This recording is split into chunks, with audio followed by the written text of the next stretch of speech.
¿Ha observado el golpeteo político que se hace evidente en los medios de comunicación? Se preguntará, pero ¿y eso qué tiene que ver con nosotros? Bueno, si algo he aprendido en este último año, es que tenemos que hablar con franqueza y conocer al Jesús bíblico e histórico que revelan las Escrituras. Sin duda que una de las cosas bien marcadas en su vida y en su ministerio es que existía un golpeteo constante y una campaña en contra de Jesús. Era una lucha permanente en contra de su ministerio, de parte de los líderes religiosos de su época. Pero, ¿por qué Jesús les causaba tanta incomodidad a estos líderes religiosos? Es que es fácil criticar y más sencillo aún difamar a los demás, pero sin duda que la mayoría de las veces estas críticas y estas difamaciones están movidas por los celos. El miedo a perder el control puede hacer que las personas más devotas pierdan la cabeza. Y es que el poder o lo que éste ofrece es embriagante. Las crisis y las tensiones no producen cosas malas en las personas, solo las evidencian. Debemos recordar que de la abundancia del corazón habla la boca. Así que Jesús solo evidenciaba lo que ya había en el corazón de estos líderes religiosos.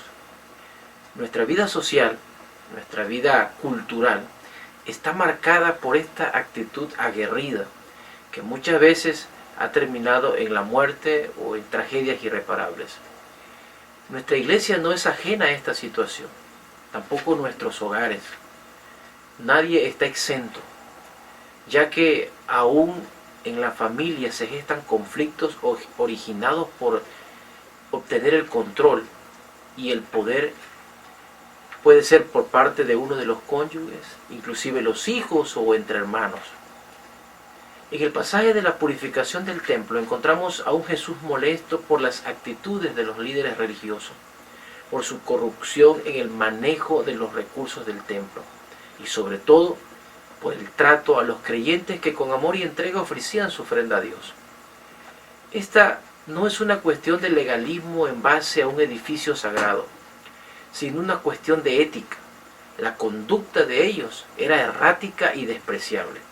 Por eso el Dios hecho carne se enoja con un enojo santo y justificable. Sin embargo, muchas veces dejamos de notar el punto y nos trasladamos a lo superficial. Y sucede que podemos caer en el error fatal que Jesús criticó: colar el mosquito y tragar el camello. Es decir, dejar pasar lo importante por lo menos relevante. No es el lugar lo que le importó al Señor, sino la corrupción de los líderes religiosos y el abuso de su autoridad. Al Señor le importan sus ovejas y su vida dio por ellas, y eso provocó su enojo y su furia. Movió sus acciones y con ello nos llamó a ser temerosos del cuidado de su grey, así también como de su obra. Esto es lo que a mi parecer es el punto central del relato. Jesús incomodó a los líderes gubernamentales de su tiempo, tanto como a los líderes religiosos, porque el reino de Dios siempre será una amenaza a todo reino humano o para toda persona que quiere establecer un gobierno independiente del de Dios.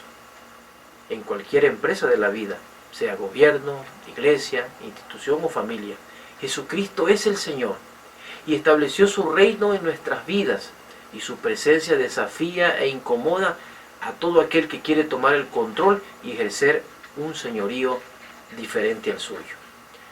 Remontémonos al origen, al momento en el cual el Señor estableció su morada con el hombre en el huerto del Edén.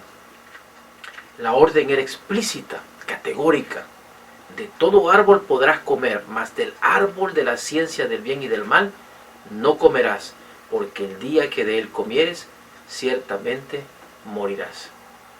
Sin embargo, conocemos el desenlace. La serpiente astuta persuadió a la mujer y ésta sucesivamente al esposo, y comieron de aquel fruto prohibido.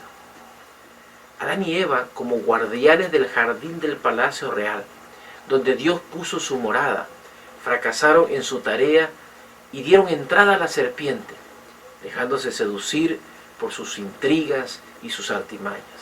Aquel artista del engaño, el padre de la mentira, lanzó sus dardos de confusión y se vistió como ángel de luz, haciéndole creer a la mujer que el Dios justo y bueno era alguien malo, que no deseaba que tuvieran deleite y descubrieran el placer del saber. El reino de Dios fue profanado por la mentira. Se corrompió la belleza y la armonía de aquel lugar. Lo más grave fue que se interrumpió la comunión de Dios con el hombre y entre los hombres, o entre el hombre y su mujer.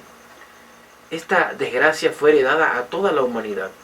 Desde entonces vivimos peleando, combatiendo, aún dentro de nuestro hogar, con una lucha incesante por obtener el control y el dominio. Queremos gobernar a los demás, hombres queriendo cambiar a sus esposas y mujeres queriendo cambiar a sus esposos. Una lucha por el poder. ¿Con qué facilidad cambiamos la verdad de Dios por la mentira? Y profesando ser sabios, nos hacemos necios. Dios habla, nosotros cuestionamos. Dios habla y nosotros torcemos su palabra. Por eso Dios no escucha nuestra oración. Por eso profanamos su casa. Porque nosotros o alguien distorsiona su palabra, corrompe su mensaje e impide su presencia entre nosotros. Dios está enojado. Él sigue molesto por aquellos que hacen inaccesible a los demás su presencia y su palabra, los que interrumpen su mensaje. Jesús vino a este mundo a zarandearnos, a sacudir nuestra pereza espiritual, a hacernos despertar de nuestra negligencia, a hacernos un llamado de atención para que volteemos a verle a Él y no las cosas materiales, para que dejemos de contemplar la belleza del templo como lo hacían los discípulos de Jesús, allá en Mateo 24, donde dice de la siguiente manera: cuando Jesús salió del templo y se iba, se acercaron sus discípulos para mostrarle los edificios del templo. Respondiendo él les dijo: ¿veis todo esto? De cierto les digo que no quedará aquí piedra sobre piedra que no sea removida. Jesús quiere llamar nuestra atención hacia Él, porque Él es el Señor. Y quiere que entendamos en que se agrada más de que se obedezca su palabra que de todos los sacrificios que podamos ofrecer. Como se lo dijo por medio del profeta Samuel al rey Saúl: dejemos de pelear con nuestros cónyuges, con nuestros hijos y con las personas que nos rodean. Dejemos de tratar de cambiar a los demás. Rindamos nuestra vida al Señor y adorémosle, entregándole a Él todo el control. Recordemos que el justo por la fe vivirá. El Salmo 37 dice: confía en Jehová y haz el bien, y habitarás en la tierra y te apacentarás de la verdad. Deleítate a sí mismo en Jehová y Él te concederá las peticiones de tu corazón.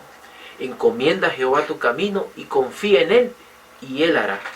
Exhibirá tu justicia como la luz y tu derecho como el mediodía. Guarda silencio ante Jehová y espera en Él. No te alteres con motivo del que prospere en su camino, por el hombre que hace maldades. Deja la ira y desecha el enojo. No te excites en manera alguna a hacer lo malo, porque los malignos serán destruidos, pero los que esperan en Jehová, ellos heredarán la tierra. Mejor es lo poco del justo que las riquezas de muchos pecadores, porque los brazos de los impíos serán quebrados, mas el que sostiene a los justos es Jehová. Conoce Jehová los días de los perfectos, y la heredad de ellos será para siempre. El impío toma prestado y no paga, mas el justo tiene misericordia y da, porque los benditos de él heredarán la tierra, y los malditos de él serán destruidos. Por Jehová son ordenados los pasos del hombre, y él aprueba su camino. Cuando el hombre cayere, no quedará postrado, porque Jehová sostiene su mano.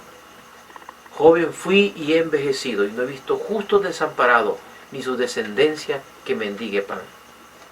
En todo tiempo tiene misericordia y presta, y su descendencia es para bendición. Apártate del mal y haz el bien, y vivirás para siempre. Porque Jehová ama la rectitud, y no desampara a sus santos. Como puedes notar, fuimos llamados a una vida de rectitud y de justicia. Confiemos en Él porque Él tiene cuidado de nosotros. Tengamos contentamiento, dejemos a Dios tomar el control de las circunstancias que nos rodean. Él no nos abandonará. No tratemos de dominar a los demás, de tomar el control. No somos Dios y no debemos intentar tomar su lugar. Lloremos con los que lloran, gocémonos con los que se gozan y alejémonos de los celos que matan y destruyen. Practiquemos la justicia que agrada al Señor. Nunca olvidemos que el templo de Dios es nuestra propia vida y nuestro hogar. Dios quiere habitar con nosotros y cuando confiamos en Dios y nos rendimos a Él, su presencia nos inunda con su amor, su paz y su gloria. Porque desde el principio su propósito ha sido habitar con nosotros, establecer su morada con su pueblo. El Edén es solo el símbolo de la armonía perfecta entre Dios y el hombre, y entre los hombres en sí, representados por Adán y Eva en ese momento. Tu huerto es tu hogar, y ese es también tu templo que debes proteger de los engaños del diablo. Nuestras vidas son el lugar sagrado de Dios y debe permanecer limpia de toda corrupción para que descanse entre nosotros su presencia. Porque para eso vino Cristo a morir en una cruz, para limpiarnos con su sangre preciosa de toda contaminación y de toda culpa. Aceptemos pues su autoridad sobre nuestras vidas y dejemos que su reino crezca cada día entre nosotros.